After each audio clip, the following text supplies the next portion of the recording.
ఒక్క నిమిషం sir.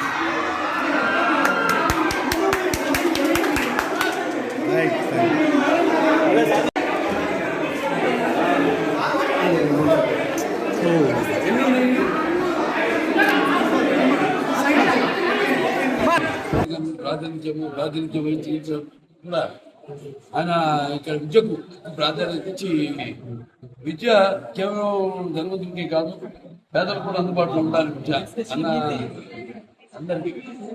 So ఆ రోజు ఎన్నో ఇన్స్టిట్యూషన్స్ స్టార్ట్ చేయడం జరిగింది. ఇక్కడ ప్రోవెల్ల సత్కర్మలు మహితమైన వారికి విద్యయే విద్యాభివృద్ధి కూర్చు అని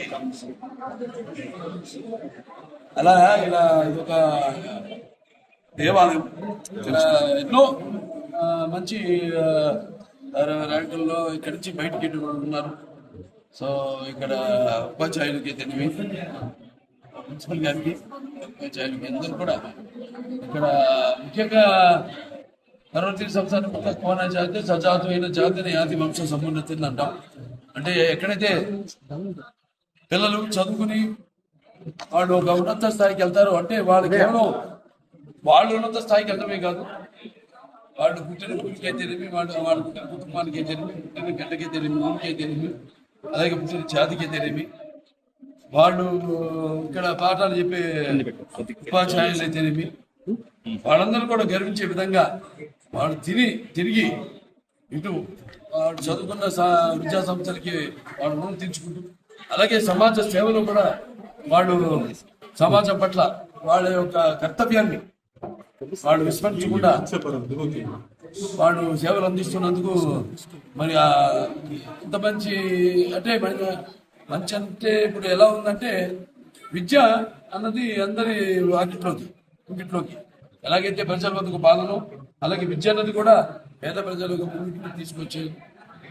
మరి ఇక్కడి నుంచి ఉత్తీర్ణైన వాళ్ళు విద్యా సంస్థకు నేను చెప్పినట్టు అందరూ కూడా పేరు ప్రతిష్టలు తీసుకొచ్చి సమాజానికి కూడా మంచి పౌరులు కావాలని ఏది ప్రజాస్వామ్యం ఇన్నేళ్ళు 40 ఏళ్ళు ఎక్కడ ప్రజాస్వామ్యం జరిగింది అన్ని వాళ్ళు అంటే వైసీపీ ఆరోపిస్తుంది కదా సార్. ఏంటి ఆరోపించేది వాళ్ళు? ప్రజాస్వామ్య పద్ధతిలో ఎన్నికలు జరగలేదంటారు.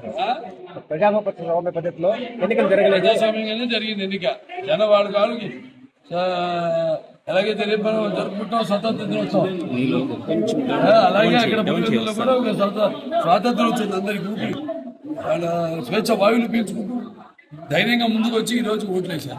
11 మంది ధైర్యంగా వచ్చి నామినేషన్ వేశారు. అక్కడంటే